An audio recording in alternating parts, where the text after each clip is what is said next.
Je vais remercier d'abord l'acte que vient de poser la fédération d'Imbaya à travers l'association Amona qui intervient dans la commune de Niassia d'abord. Pourquoi je le dis? Parce que nous, on était des déplacés, on n'était pas là.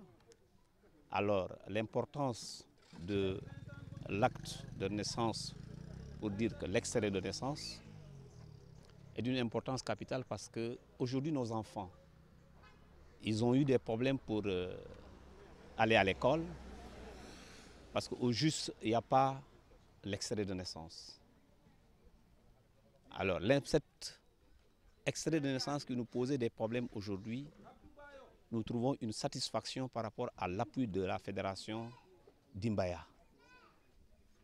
Personnellement, je suis un bénéficiaire.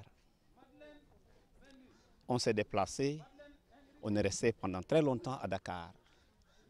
Aujourd'hui, nous revenons en tant que déplacés dans nos localités. Et voilà, aujourd'hui, nous avons l'appui et nous avons la possibilité de faire des extraits pour nos enfants. Donc c'est un sentiment de satisfaction, c'est un sentiment de joie parce qu'au niveau des établissements, les enseignants ne vont plus nous demander allez-y chercher l'acte de naissance pour vos enfants. Il y a examen, l'enfant n'a pas d'extrait pour aller déposer le dossier de candidature. C'est une épine que la fédération d'Imbaya, à travers cet appui, vient d'enlever vraiment dans nos localités. Ce n'est pas Kagit seulement, il y a la zone de Toubakouta, il y a le village de Kalean, Niassia, nos habitants, nos frères et sœurs qui sont à Kassou, Sénégal, tous ont été victimes aussi de ce déplacement et ce déplacement aussi qui nous a valu la perte de beaucoup d'actes de naissance par rapport aux enfants. Quand les gens se sont déplacés vers Dakar, d'autres sont allés vers la Guinée-Bissau, d'autres sont allés vers Kassou. Alors Kassou s'était déplacé aussi vers Kassou-Guinée. Alors ils ont trouvé qu'il était important de ne pas laisser les enfants comme ça, sans pourtant aller à l'école. Et il y a eu d'autres qui ont été inscrits au niveau de nos écoles, des écoles de la Guinée-Bissau. Pourquoi? Parce que venir étudier au Sénégal, ce n'était pas possible par rapport à la frontière parce que c'était fermé. Les enfants ne pouvaient pas étudier au Sénégal.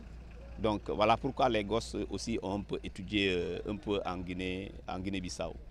Donc là, en ce moment, c'est par manque d'extrait de naissance qu'on a eu quand même à laisser les enfants d'abord déplacés à étudier en attendant le français, bien sûr, en Guinée-Bissau. Parce que nos frères et sœurs de la Guinée-Bissau ont mis en place un système pour récupérer ces enfants au niveau de la Guinée-Bissau.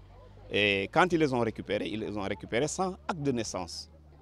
Donc voilà la possibilité et l'occasion de faire appel à nos frères qui sont en Guinée-Bissau, de faire appel à nos frères qui sont à Kassou, Sénégal, pour venir aussi faire comme tout le monde, préserver quand même les droits des enfants.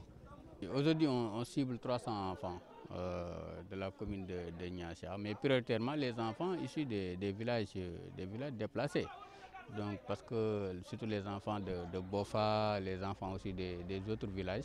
Donc tous ces enfants-là sont là. Donc avec le tribunal, nous allons essayer de faire le maximum pour aider les 300 enfants de la commune d'être enregistrés à l'état civil.